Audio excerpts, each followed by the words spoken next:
right? This book here has had an amazing amount of reach. This is the Necronomicon. Now, I've talked about the author of this book, H.P. Lovecraft, at least very recently, like in the last, I want to say like the last week or so. I probably talked about Lovecraft, I think, when I've been talking about some Cthulhu, some other aspects of that. Now, the original name of this book is Al Azif. Okay, Al Azif is the original name of the Necronomicon. This is a forbidden cosmic grimoire. This is about life beyond this dimension or existence, about beings who are far more ancient than we are, who have vast amounts of knowledge and control lots of power. So the Necronomicon itself is said to be a book of ancient gods. It is, cosmic entities. It is forbidden rituals. This is what the Necronomicon is all about in a nutshell. This is the book that they say is bound in human flesh, right? Inked in human blood and bound by human flesh. This is the word on the Necronomicon. And I just want to take a look. I'm going to look at, see, there's a lot of series that come out of the Necronomicon. Let's take a look at like what series are we talking about that come out of this book, because it's profound. Like the Necronomicon, I think if we go back all the way to Lovecraft's work, we get introduced to this book in like 1929. It's deep. Like this is very old, and this was written and developed on American soil. This is something that we need to understand. Like this book is our culture purely. Yeah, I know it always ties into ancient, everything's like ancient Sumerian, but this ties into our culture very strongly. So the first key stories of this are all the way back, like the Call of Cthulhu, Yog-Sothoth, Zakareth, all these. There's a university around, there's a fictional university where it said this book is supposed to exist, where it is the source of all this knowledge and all this study. So this book is quite profound. There's several books, right? Call of Cthulhu, The Dunwich Horror, The Shadow over Innsmouth, At the Mouth of Madness. All of these, At the Mountains of Madness, all of these are books and stories that are talking about the Necronomicon. Again, we go all the way back to the late 1920s, and we're still talking about the Necronomicon. And this is said to be a gateway to understanding the old ones. Now, the old ones, if you're not aware, the old ones are these cosmic beings, these ancient extra-dimensional beings. They are not of this planet. They are not here, right? They're out there, but we still got to worry about them because they come down here all the time, okay? So within that, we have to start to separate out like what stories, why are these stories still evolving? There's a whole nother set of stories where we break out the individual deities. There's Miscontic University, where it is said that this knowledge actually exists. And then it works its way into the Evil Dead series. And I'm going to talk about the Evil Dead series because it's one of my favorite shows. Like literally, man, Evil Dead was one of my favorite things to watch, especially as Ash versus, it was Ash versus, like, the Evil Dead series, right? I'm going to pull this image up because you guys know the Evil Dead series, and it's been going strong for a long time. And this is one of the scariest things I've ever watched. Like, I'm not joking with you guys when I say this. This is one of the scariest pieces of literature, films I have ever watched in my life, man. Like, just consistently, man. It is raw as hell, right? And I'm sure some of you guys have watched at least a couple of these films, but, oh, man, come on. This image isn't going to work for me right there. I'm sorry about this, right? Let me get something else, right?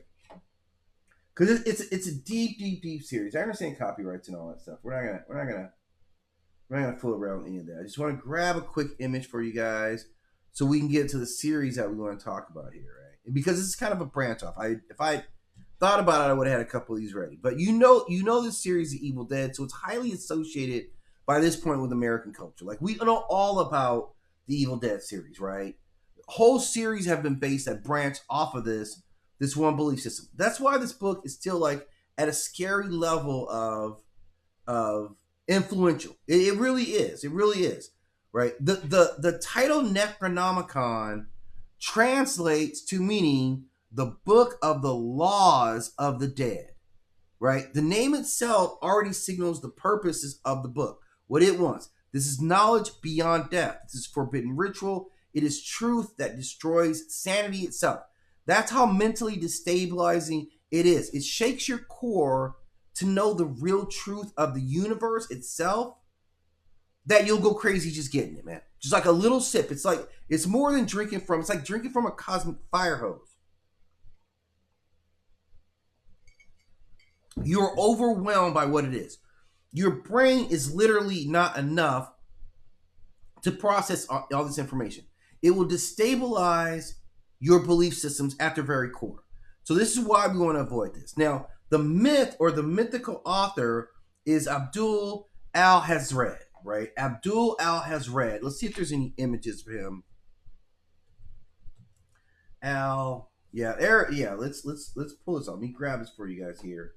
And this is important. I mean, it's not, it's not any real imagery. Like, there's some renditions of him, but I'll grab this for you guys here because it'll be good to show. And I'm sure I'll talk about it in some other mythology coming up. Like, there's some point I'll kind of break him into a triad as well, right? If I can refresh this here. Okay. So this is kind of, so this is kind of what, God, geez, they really make it tough here, right? All right, so I'm gonna move forward. We'll get back to talking about him. I think that's actually the most important thing I could do right now. Just kind of keep the conversation going. He is called the Mad Arab.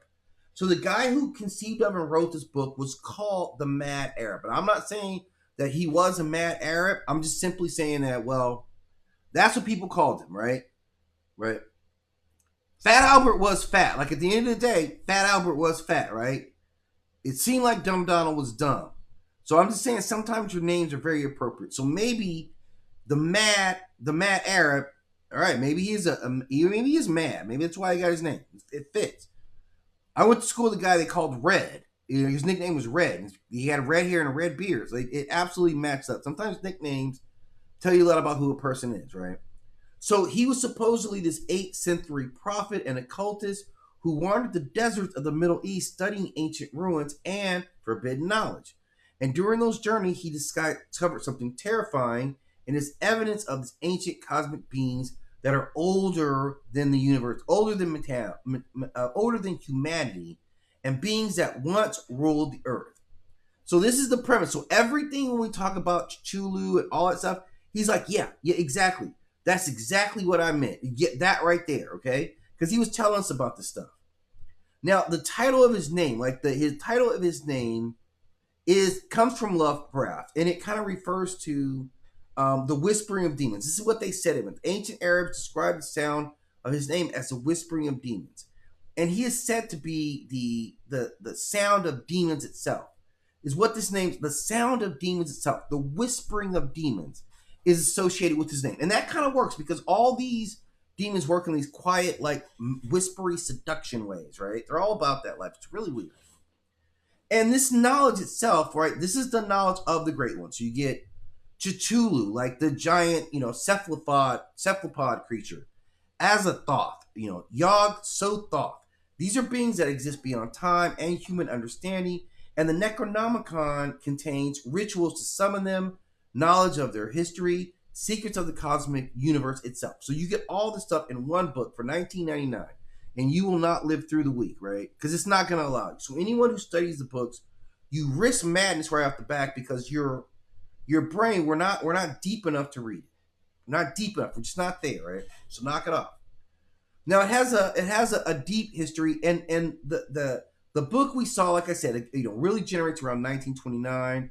They write a fictional history of the book, like going way back, hundreds of years ago. But the real book actually came about in 1929. It was the first release of this.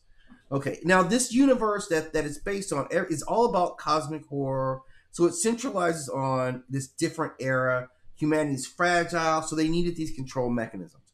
And even in popular culture, everything from the Evil Dead series to Necronomicon, Ex Mortis are all pulling from this particular literature right here. So it's a read that it's like, yeah, Yeah, I get it.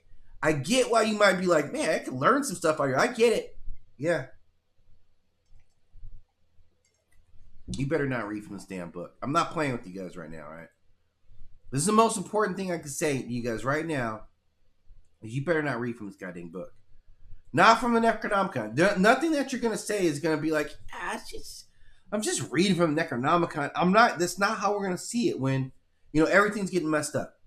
And the thing about like the real like powerful measurement of the Necronomicon of Cthulhu is that it's thriving hard right now. It appears in video games, Call of Cthulhu, Darkness Corners Earth, Internal Darkness. It's in modern comics. Marvel has an angle, DC has an angle, and also other horror novels take that angle, and it feels real because maybe it's real. Maybe it's just Lovecraft is just like putting it all together. Maybe he's not blurring the lines between fiction and reality. Maybe he's telling us reality and we're classifying it as fiction. Maybe that's mayhaps that's what it could be. But at every single angle, this is still the forbidden book. This is something that's classically written in society and says we'll overuse the technology, especially when we don't really know how to navigate. Right? So we get this knowledge of how to use the universe. We're not gonna know what to do. We are not gonna know what to do. And so it should be kept out of our hands because we need to let it go, right? Looking back over the years, I guess I shedded some tears. I think you better let it go, right? You ain't the one and we're not the two. So this is how it goes, okay? Now the next one, right? I really enjoy having this book on the list. Let me see if I can get my screen to operate. Ah, yeah, that's it right there. The Book of Thoth. Now, the Book of Thoth is